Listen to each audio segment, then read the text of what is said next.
My name is Patricia Robinson. Y'all know who I am. The name of the piece is We Stole a Generation. Remember?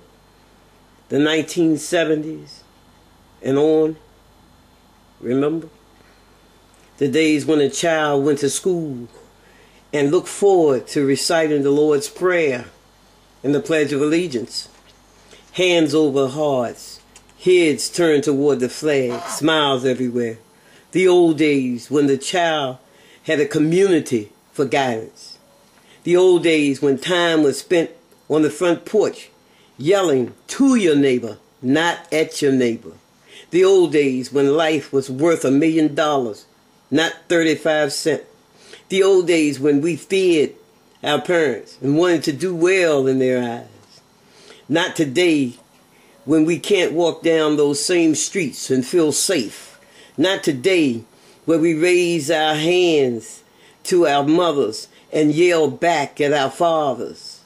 Today, as the drugs have taken the place of the jobs of caring, of need, of life. See, I can speak on the old and the new. Because in 1979, the youths of Washington, D.C. ran the old hustlers off the corners. They killed their sisters, their brothers, their mothers for the prize. A filthy corner that was patrolled by police, whores, and addicts. It was like overnight the child of the future took back respect, stole the selfish reason we sold drugs. They crawled in from under rocks and shot uncles, cousins, brothers, sisters, hustlers that refused to give up that corner and walk away. Overnight and for days, months, we as adults felt a child's wrath, their demands to be, I guess in their mind, a better hustler than the adults. The blood spilled, the leaders changed from men to boys, to hate and disrespect, to downright uncaring for those who dared fight back. They killed brothers and sisters, born together, ate together, brothers and sisters raised together. The sheer words I'm writing bring fear to my heart, aching to my soul, to know that men, young men in my own family wished harm to me because they wanted to be me. They wanted to be the one who gave the orders, made the rules. We lost a generation because we didn't think they were watching. See, our children follow in our footsteps. So we as adults and hustlers stole a generation by our own actions. Our children watched us not go to church. Or if we did, we still managed to do wrong. They watched us beat our women up, go out on our husbands.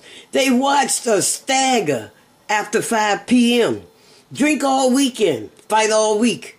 They watched us doing wrong and getting away with it as they sat at home with mom waiting for that meager money that found its way into the home.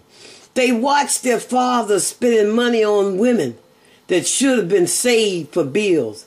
They watched their fathers buying clothes worth hundreds, yet the children wore hand-me-downs to school. They watched us being what we all called man, what we called family.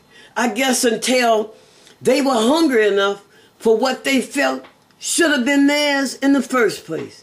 They watched from the steps of their houses, hungry, poor, sick, without shoes, without school books, without a real life, as fathers and uncles live the outside life in front of them.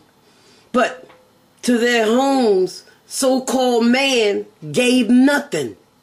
We stole a generation by our callous behavior, our downright disrespect of family, and our children watched as life only got worse.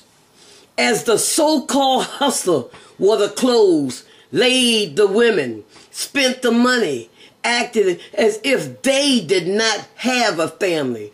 We are the reason for the season, the decline, the confusion, the defeat, the blow up of family. We, our footsteps, our ignorance, our neglect, the way we fought more for what we did instead of what our children saw. We pranced around like big peacocks, bright, showing off to the ladies, making hustlers look and sound great. We stole a generation. We stole a generation.